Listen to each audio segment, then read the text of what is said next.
The hum of the airport VIP lounge was a muted symphony of clinking glasses, soft jazz, and murmured conversations. Crystal chandeliers cast a warm glow over plush leather armchairs and polished mahogany tables.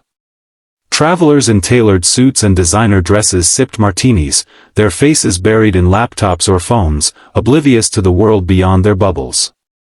At the far end of the lounge, near a floor-to-ceiling window overlooking the tarmac, sat Dr. Samuel Hargrove, a 72-year-old retired neurosurgeon. His silver hair gleamed under the light, and his navy suit was impeccably pressed, the kind of quiet elegance that spoke of a life well lived. He adjusted his glasses, reviewing a medical journal on his tablet, his weathered hands steady despite the faint tremor of age. Samuel had spent decades saving lives, from operating rooms in Chicago to humanitarian missions in war-torn regions. Today, he was headed to a medical conference in London, where he'd been invited as a keynote speaker. His VIP lounge access was a small perk, a rare indulgence for a man who valued substance over flash. But as he approached the reception desk to check in, the air shifted. The young attendant, a woman with a tight bun and a name tag reading, Claire, barely glanced at him.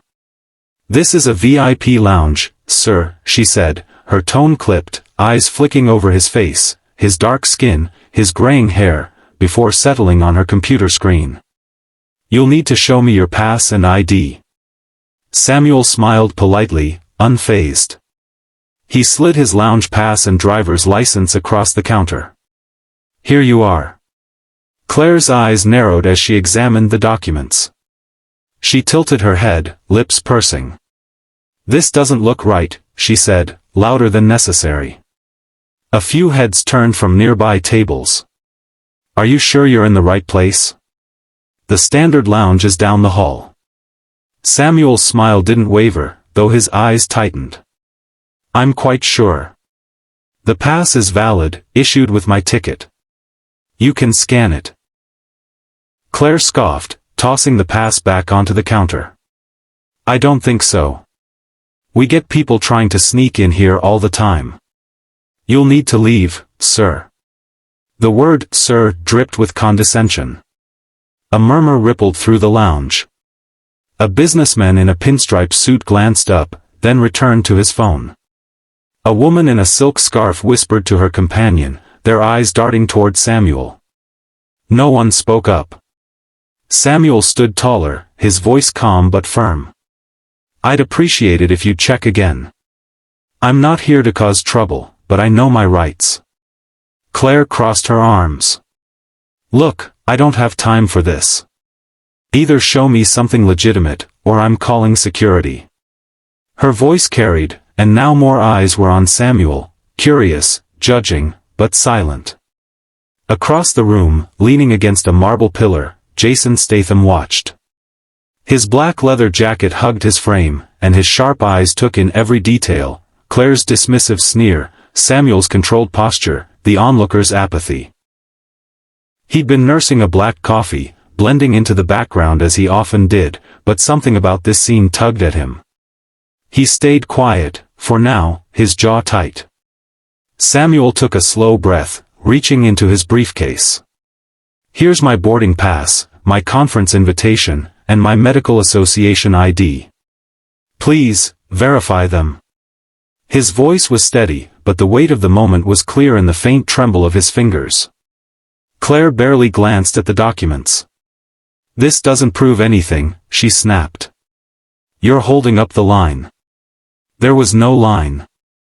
A second attendant, a man named Derek, appeared, his expression mirroring Claire's. "Sir, you need to go. Now." The word "sir" stung again, a mockery of respect. Samuel's face hardened, but he didn't raise his voice. "I've traveled the world, young lady. I've operated on brains under gunfire. I'm not here to be treated like a criminal." Derek stepped forward, hand on his radio.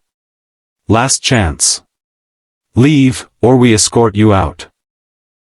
The lounge was now a theater, every eye on the drama but no one willing to intervene. Samuel's dignity held firm, but the humiliation was palpable. A man of his stature, reduced to justifying his presence. Jason's grip tightened on his coffee cup, his knuckles whitening. He'd seen enough. "Oi," Jason's voice cut through the tension like a blade. He pushed off the pillar, his stride deliberate as he crossed the lounge. Heads turned, recognizing the rugged face. His presence commanded attention, but his eyes were locked on Claire and Derek. "What's the problem here?"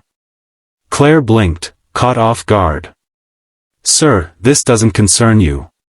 "Doesn't concern me?" Jason's voice was low, dangerous. "This man's shown you more ID than a bloody CIA agent, and you're treating him like he's crashed your private party. Scan the damn pass." Derek bristled, stepping toward Jason. "Back off, mate. We're handling it." Jason's lips twitched into a half-smile, the kind that promised trouble. "Handling it? Looks like you're bullying an old man for no reason. You want to handle something, try me." The lounge went silent, the jazz track looping in the background now absurdly out of place. Samuel raised a hand, his voice calm. "I appreciate the support, but I don't want this to escalate." Jason glanced at Samuel, his expression softening for a moment. "Respectfully, Doc, it's already escalated."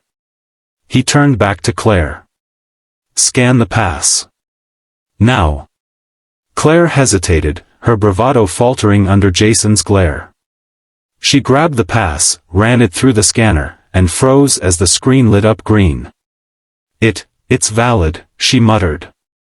"Then why," Jason said, stepping closer, "is this man still standing here, getting the third degree?"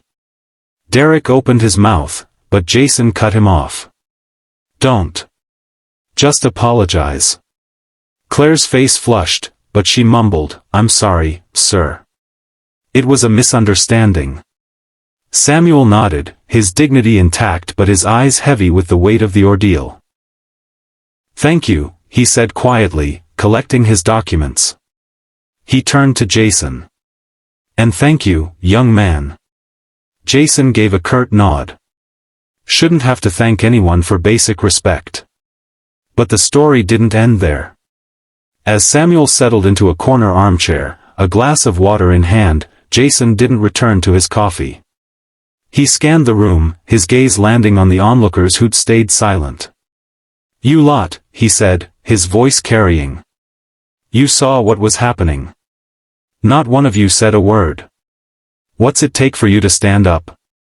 The businessman in the pinstripe suit shifted uncomfortably. The woman in the silk scarf looked away. Jason shook his head, disgusted, and walked toward Samuel's table. "Mind if I join you, Doc?" Samuel gestured to the chair across from him. "Please." They talked for an hour, about Samuel's career, his work in crisis zones, the lives he'd saved. Jason listened, his usual intensity softened by genuine interest. "You're the real deal," he said finally. "More than anyone in this room." Samuel chuckled, but his eyes were tired. "I've faced worse than today. But it never stops stinging." Jason leaned forward, his voice low. "You shouldn't have to keep facing it. None of us should." Before they parted, Jason slipped Samuel a card with a number. "If you're ever in a spot like this again, call me. I don't care where I am." Samuel smiled, tucking the card into his pocket. "You're a good man." Jason shrugged. "Just don't like bullies." As Samuel boarded his flight, he carried not just the weight of the day's indignity but also a spark of hope, kindled by a stranger who'd refused to stay silent. The lounge returned to its hum, but for those who'd witnessed the exchange, the air felt different. A little heavier, a little more human.